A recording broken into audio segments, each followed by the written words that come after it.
नमस्कार दोस्तों, आज की इस वीडियो में हम आपके लिए लाए हैं महाशिवरात्रि व्रत की कहानी। प्राचीन काल में एक वन में गुरुद्रोह नामक एक भील रहता था जो व्याध कर्म किया करता था। वह प्रतिदिन वन में जाकर मृगों का शिकार करता था और अपने परिवार का पालन पोषण किया करता था। साथ ही घोर वनों में छिपकर चोर डाकू का काम भी करता था। किसी समय दैवयोग से महाशिवरात्रि तिथि आ गई, परंतु उस मूढ़ दुरात्मा को क्या पता था। वह धनुष बाण लेकर वन में शिकार के लिए निकल पड़ा। चारों ओर वन में घूमने पर भी उसे दुर्भाग्यवश कोई शिकार हाथ न लगा। इसी प्रतीक्षा में संध्या हो चली, सूर्यास्त होने लगा।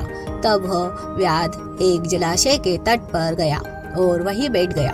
वह अपने मन में सोचने लगा, जल पीने के लिए यहाँ अवश्य कोई न कोई जानवर आएगा ही, तब उसे मारकर मैं अपने कार्य में सफल हो जाऊंगा। ऐसा निश्चय करके वह भील एक बिल्व वृक्ष पर जल लेकर जा बैठा और प्रतीक्षा करने लगा। देखे कब कोई जानवर जल पीने के लिए आता है और कब मैं उसे मारकर कृतार्थ होता हूँ।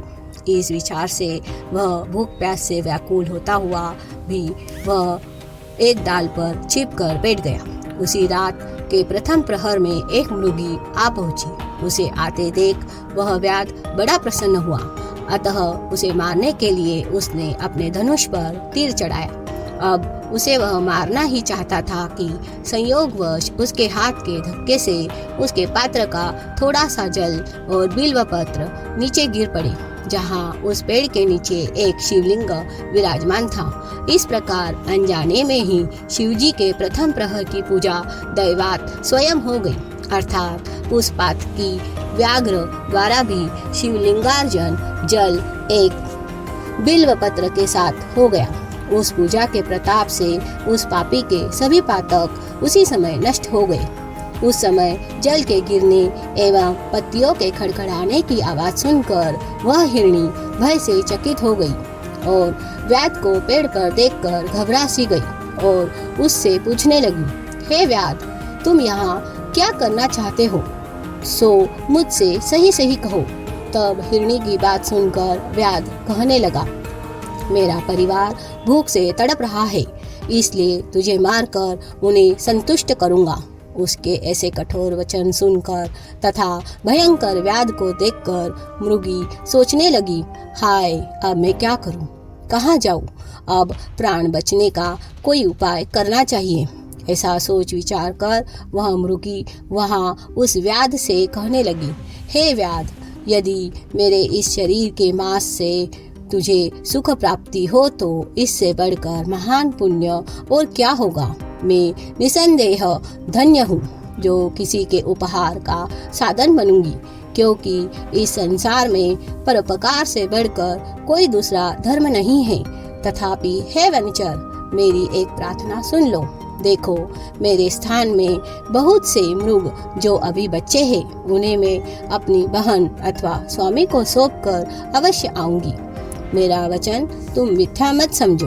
मैं अवश्य अपना वचन सत्य करने के लिए तुम्हारे निकट आऊंगी। तुम तनिक भी संदेह मत करो। इस प्रकार मृगी द्वारा समझाने पर भी उस व्याध ने जब उसका वचन नहीं माना, तब भयभीत होकर उस मृगी ने प्रतिज्ञा की, हे व्याध, सुनो, अधिक क्या कहूँ। यदि मैं अपने घर जाकर तेरे पास न आऊँ तो मुझे वही दोष लगे जो कृतज्ञ तथा हरि विमुख जन को लगता है। और भी सुनो, हे निषाद, विश्वासघाती तथा छल कपट करने वाले व्यक्ति को जो पाप लगता है वही पाप मुझे भी लगे, यदि मैं घर जाकर पुनः न लौटूं। इस प्रकार अनेक प्रकार से शपथ द्वारा मृगी ने व्याध को विश्वास दिलाया। तब उस व्याध ने विश्वस्त होकर कहा, अच्छा, अब तुम जाओ। व्याध के इस वचन से प्रसन्न हुई हिरणी जल पीकर अपने आश्रम मंडल में गई। तब तक उस व्याध का प्रथम प्रहर बिना अन्न जल एवं निद्रा के ही बीत गया। इसी बीच उस हिरणी की बहन दूसरी मृगी भी जल पीने के लिए वहां आ पहुंची। उसे देखकर भील ने भी पूर्ववत उसके ऊपर बाण छोड़ना चाहा। तब पुनः उसके पात्र से जल झरा तथा कुछ बिल्व पत्र उस शिवलिंग पर आ गिरे। उस समय पुनः प्रसंगवश दैवात महाप्रभु शंकर की पूजा हो गई। यह द्वितीय प्रहर की शिव पूजा व्याध को सुख देने वाली सिद्ध हुई। यह देखकर वह मृगी उस व्याध से बोली, हे वनचर, यह तुम क्या कर रहे हो? व्याध ने पूर्ववत उससे जो कुछ कहा उसे सुनकर वह मृगी बोली, हे व्याध, सुनो, मैं धन्य हूँ। मेरा यह देह धारण करना सफल है, क्योंकि मेरे इस अनित्य एवं अधम शरीर से एक महान कृत्य होगा। किंतु मेरे छोटे छोटे छौने जो घर पर है, उन्हें मैं अपने गृह स्वामी को अर्पित करके पुनः अवश्य लौट आऊंगी। यह सही जानो, मुझे अब जाने दो। यह सुनकर व्याध ने कहा, मैं तुम्हारी बात नहीं मानता, तुम्हें अवश्य मारूंगा, इसमें संशय नहीं है। व्याध की बात सुनकर हिरणी ने शपथ पूर्वक पुनः कहा, हे व्याध, सुनो, मैं सत्य वचन कहती हूँ, यदि न आ सकी तो वजन तोड़ने का प्रायश्चित मुझे लगेगा, उससे मेरा पुण्य नष्ट होगा। हे व्याध, जो विष्णु भक्त होकर के शिव की निंदा करता है, उसे जो पाप लगता हो वही मुझे भी लगे यदि मैं पुनः न लौटूं। जो मानव माता पिता के श्राद्ध तिथि को पाकर श्राद्ध नहीं करते, उनको जो पातक लगता है वही मुझे भी लगे यदि मैं कहकर भी पुनः न लौटूं। मृगी की ऐसी बातें सुनकर व्याध ने अनुमति दे दी। उसने कहा, अच्छा, तुम जाओ। तब वह मृगी भी जल पीकर प्रसन्न होती हुई अपने आश्रम में चली गई। तब तक रात्रि का दूसरा प्रहर भी बिना जल के तथा सोए बिना ही व्यतीत हो गया। वह शिव शिव जाप करता हुआ किसी अन्य पशु के आगमन की प्रतीक्षा करने लगा। इसी बीच जब तृतीय प्रहर बीतने लगा और मृगी के आने में देर लगी, तब वह व्याध चकित होकर उसकी खोज में तत्पर हो गया। इसी बीच उस व्याध की दृष्टि जल पीने के लिए आते हुए एक मृग पर पड़ी। वह वनचर उस दुष्ट पुष्ट मृग को देखकर अत्यंत प्रसन्न हो गया, अतः उसने धनुष पर बाण चढ़ाकर झट उसे मारना चाहा। उसी समय उसके ऐसा करते ही देवयोग से पुनः कुछ जल एवं बिल्व पत्र उस शिवलिंग पर आ गिरा, जिससे तृतीय प्रहर की पूजा सौभाग्यवश हो गई। यह भूत भावन शिव की अहेतु की कृपा थी। पत्तों के गिरने आदि का शब्द सुनकर उस मृग ने व्याध की ओर देखा और कहा, अरे, यह तुम क्या कर रहे हो? तब उस व्याध ने कहा, अपने परिवार पालन के लिए तुम्हें मारना चाहता हूँ। व्याध की बातें सुनकर वह प्यासा मृग चिंतित होकर उस व्याध से इस प्रकार कहने लगा, अहो, मैं आज धन्य हूँ जो मेरा यह पुष्ट शरीर संसार की तृप्ति के लिए होगा, क्योंकि जिसका शरीर परोपकार में न लगा उसका सारा जीवन व्यर्थ ही हो गया। जो सामर्थ्य पाकर भी दूसरे का सहारा नहीं बनता, उसका सामर्थ्य व्यर्थ है। ये वह परलोक में अवश्य ही नरकगामी होता है। इसलिए हे व्याध, इस समय मुझे छोड़ दो। मैं अपने उन छोटे बच्चों को उनकी माता के हाथ सौंपकर तथा उन्हें धैर्य देकर पुनः शीघ्र ही लौटूंगा। इनमें तनिक भी संदेह न करो। उस मृग के निष्कपट भाव से ऐसा कहने पर वह व्याध अपने मन में अत्यंत चकित होकर तत्काल पवित्र मन वाला हो गया और उसके सभी पातक नष्ट हो गए। तब मृग से इस प्रकार कहने लगा, इसके पूर्व भी जो मृग आए वे सभी तुम्हारे ही समान मुंह से कहकर अभी तक पुनः लौटे नहीं। यह कितनी भारी वंचना है।